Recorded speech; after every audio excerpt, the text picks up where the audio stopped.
Hi everybody, this is Shanna. I just wanted to make a quick video.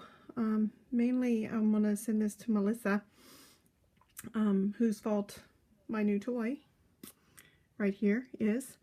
I've been on the fence for quite a while about getting this, and she recently got one and has been making some videos that I've been watching and bugging her about questions. And so yes, as you can see, I broke down and bought the Scan and Cut 2.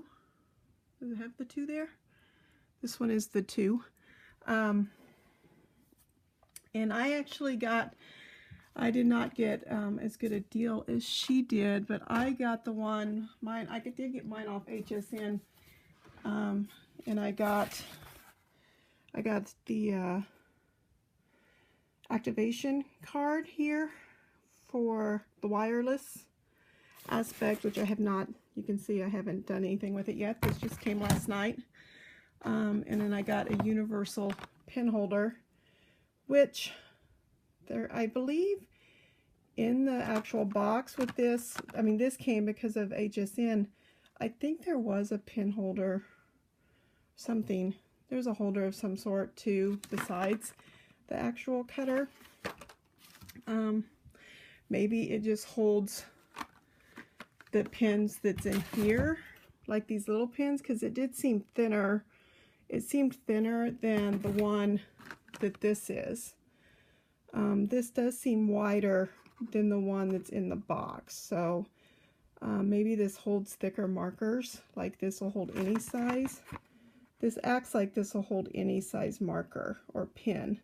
So that may be the difference, that the one that you buy when you buy the Scan and Cut will only hold their brand, which these are really thin, the 2 that they send you. So that's why, but I know this card itself is $50, but they have a program so you can use SVGs. It's like Canvas something. It converts the SVG files to their format because they have their own format, and also has pre-programmed with a whole bunch of different shapes and whatnot. I haven't played with that yet.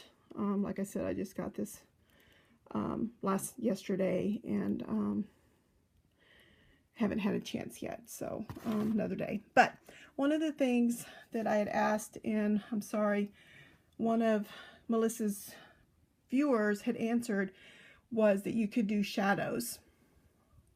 And that's something that, of course, as people who have dies, a lot of our word dies, Melissa had done one of these.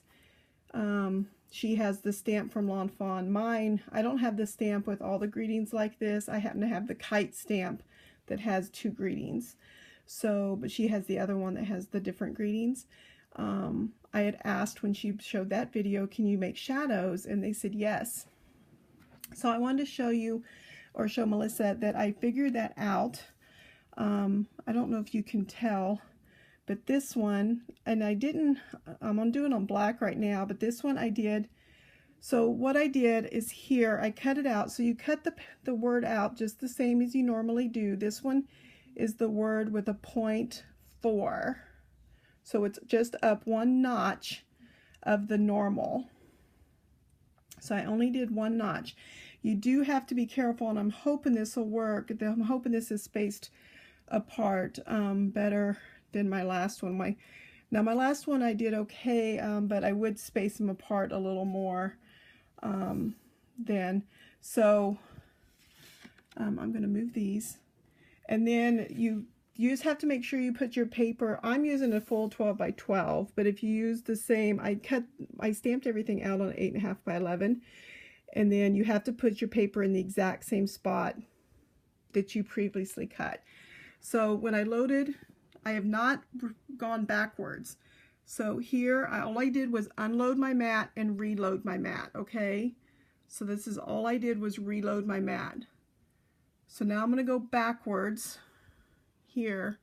I'm going to go back 1 more spot, and I'm going to go back over here to this notch, and I'm going to go up. See, so I was on 0.4 to outline my words, because otherwise it would have cut on the line. So now I'm going to go to 0.8 and hit OK. And it's going to process. And then I'm going to hit OK again.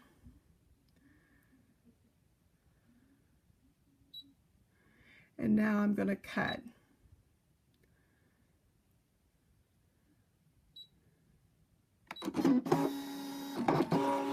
So one of the other things, besides this thing is really noisy, is it doesn't like the right side of the paper, this side, very well. So make sure that you're not putting your images, like last night I filled this thing full. Do not put your images very close to the edge. It does not read 12 by 12. It reads like 11 and a half. So it will not read. I also, I did the mountains in the Dad and Me, and it cut out the thing in the middle.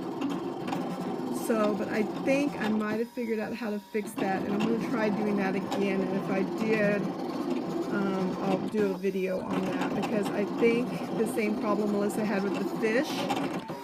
If I can fix it with the mountains, I think I can fix the problem with the fish and the mermaid stamp. So, and I have that stamp too, so I've got to work on some wedding invites this weekend, so I may not have time till next week to try that. But these really, the 0.4 actually gives you a really nice, this is without the shadow, so it really gives you a nice little white border around it. But, and then here is, I used gray because I was wanting something different than just black. So I thought this gray was a nice little bit. Now, I mean, you may not want a shadow behind like your animals, but I think it's kind of cute with the gray. Sometimes we put gray when we're coloring, so, and here it did the kite strings, and I just stamped these kite strings together, and I just made sure there was no gap, like make sure it was connected. And so my kite string was already attached. And then this one, I actually added the bow to the kite string myself. And this one, I added the bow to the kite string, and then I stamped the blue within the bow. Okay, so now it's done.